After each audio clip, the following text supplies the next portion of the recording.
The rain started. And so did everything else. It all began on a crisp autumn night, mist curling around the Thompsons' home. This young couple, embracing parenthood, lovingly held their 2-year-old son, Ethan. Their home, a sanctuary, now had a sentinel, a vigilant Ring camera, summoned to enhance safety. A tranquil evening unfolded, crickets serenading the harvest moon. Yet, a digital sentinel stirred, its motion sensors activated. Unaware, the Thompsons were ensnared in inexplicable events. With trembling hands, they entered the footage's abyss. Ethan, full of innocence, played, chasing a firefly. Joy radiated, illuminating the night. Then, the ordinary twisted into the extraordinary. A shadow, dense and arcane, descended upon Ethan. It shrouded him, erasing his existence. He vanished, leaving only the firefly's spectral light. The Thompsons, voices fraught with desperation, scoured the porch. Ethan was a phantom without a trace. They summoned the police, retracing that fateful night. The footage offered no solace, just Ethan's profound riddle. The veil between ordinary and extraordinary had been breached, ensnaring them in an unsettling dance with the unknown. Chapter 2: The Midnight Serenades. In a tranquil corner of town, the Sanchez family embraced the security of their Ring camera. It commenced its duty innocuously, documenting the ordinary, neighbors' casual strolls and doorstep deliveries. But as the clock's hands converged upon midnight, the mundane would give way to something sinister.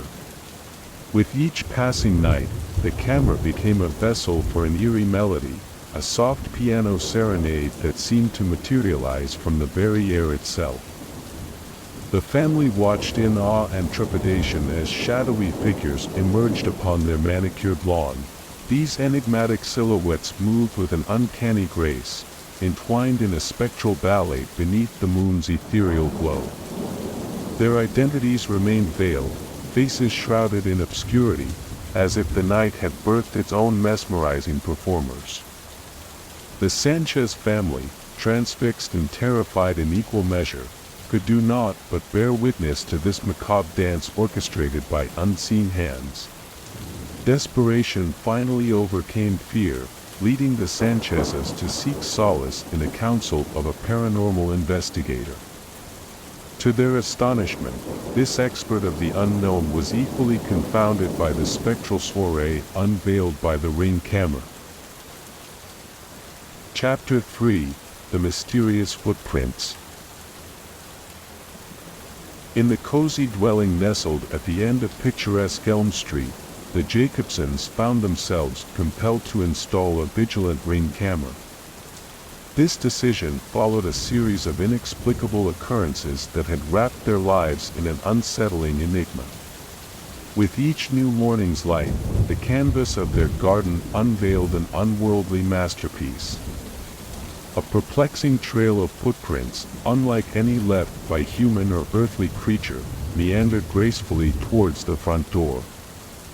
These imprints wove an intricate tapestry, resembling a fusion of archaic symbols and bewildering hieroglyphs, their origin a tantalizing enigma.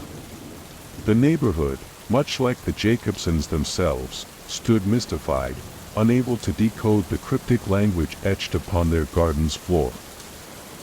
Fueled by an insatiable blend of curiosity and disquiet, the Jacobsons sought the sagacious counsel of a local historian. In this scholar's wisdom, they glimpsed a thread connecting their earthly realm to something ethereal, something far beyond the boundaries of ordinary comprehension. Chapter 4: Unveiling the Enigma. As Willowbrook's once peaceful streets brimmed with eerie occurrences caught on Ring cameras, the neighborhood transformed into a labyrinth of unanswered questions. Families locked their doors, pulled their curtains shut, and whispered about the chilling footage.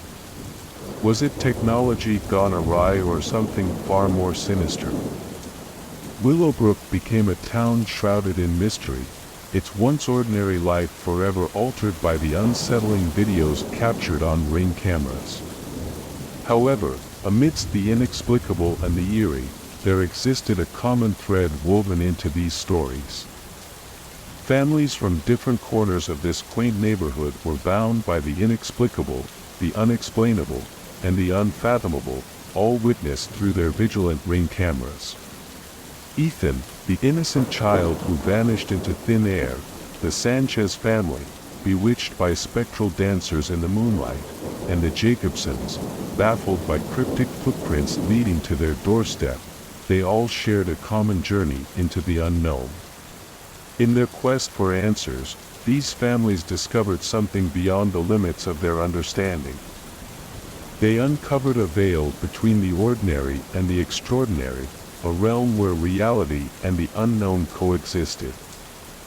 This was not the stuff of fiction, but the unsettling reality of Willowbrook, where the Ring cameras had become silent witnesses to enigmatic mysteries.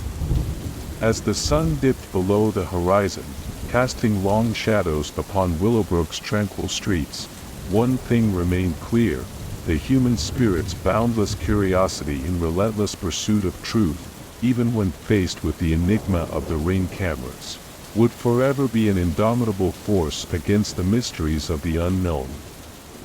And so, the residents of Willowbrook continued to live their lives, cautious yet unafraid, knowing that the line between the ordinary and the extraordinary could blur at any moment. Story 2. My name is Jacob Wright. 3 months ago, my life was falling apart due to divorce, job loss, and debt. When an old buddy from Oregon offered me a position at Sunset Valley Mall, I pounced at the chance like a dying man. "You're not afraid of the dark, are you?" he inquired playfully over the phone.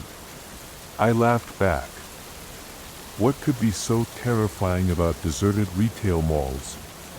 Sunset Valley Mall resembled a typical American retail mall from the 1980s, large, slightly run down, and smelling of plastic and old carpets. My boss was Rick Carter, a former Marine with icy blue eyes and a burn scar on his left arm.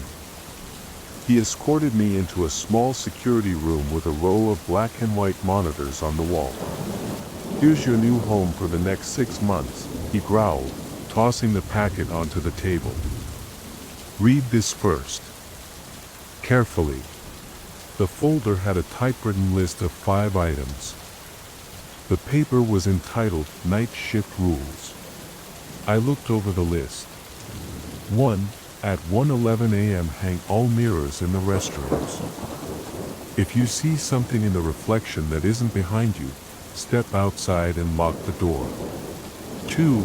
Store number 13, formerly Toys R Us, is consistently closed. Even if you hear a baby wailing, do not go in. 3. If the date October 31st, 1987 appears on the cameras, turn off the monitor for an hour. 4. Never eat food left in the cafeteria after 3 o'clock. 5. If you see a woman in a red dress, go to the security room immediately and don't come out until dawn. I looked up to Rick. Is this some kind of joke? His attitude was serious as he said, "The last guy who thought that was gone a week later." All we discovered was his phone. It had a tape on it. He hesitated, and you do not want to hear it.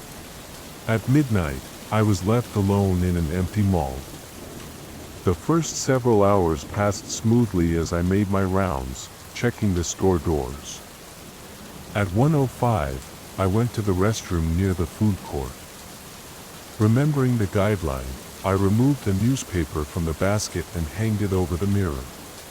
When I returned after washing my hands, the newspaper lay on the floor. I took it up and glanced in the mirror.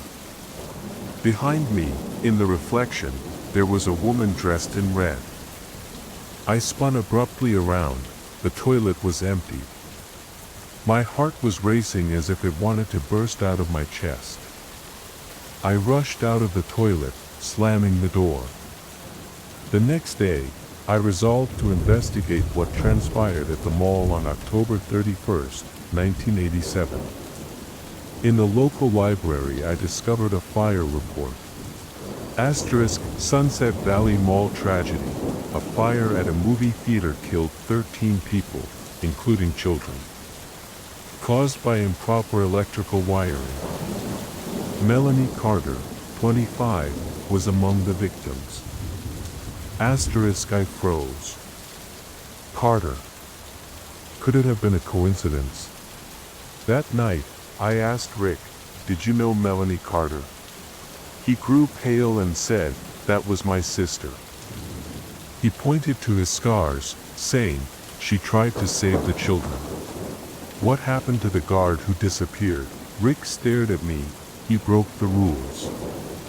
They are all breaking the rules. What if I? Then you will meet her in person, he interjected. And, Jacob, she does not like to be disturbed. That night, when I made my rounds, I heard weeping from store number 13. The door was slightly open. "Who's there?" I said, getting closer. There was no response, but the light within flickered. I was breaking the rule because I was intrigued. The door creaked. Inside, the dolls were placed in a circle, as if they were expecting something. And in the center was a doll with its eyes gouged out. I felt someone breathing on my neck. "You shouldn't have come in here." I raced away without looking back. The next day, I determined to discover more. At the local library, I discovered an item from 1987 entitled Sunset Valley Mall Tragedy. Fire at movie theater kills 12, including children. One among the victims was a young woman wearing a red dress. The date of the fire was October 31st, 1987. Now I realized why the cameras displayed that date. Tonight, I saw her. The woman in red stood by the fountain, gazing at me. I switched on all of the lights, but she didn't leave. "What do you want?" I asked, feeling a cold crawl up my heart. She held out her hand. It was the identical movie ticket. Suddenly, an alarm broke the calm. The security door opened on its own. I recognized the smell, burned skin. They discovered me about 6:05 a.m. I was sitting in the corner, holding a burning doll. Rick said I shouted something about a fire, but there was no fire. I'm writing this from a psychiatric facility. But I understand the reality. They are still here. And they are waiting for the next one. If you discover this message, do not go to the night shift at Sunset Valley Mall. We are not alone. The rain keeps secrets.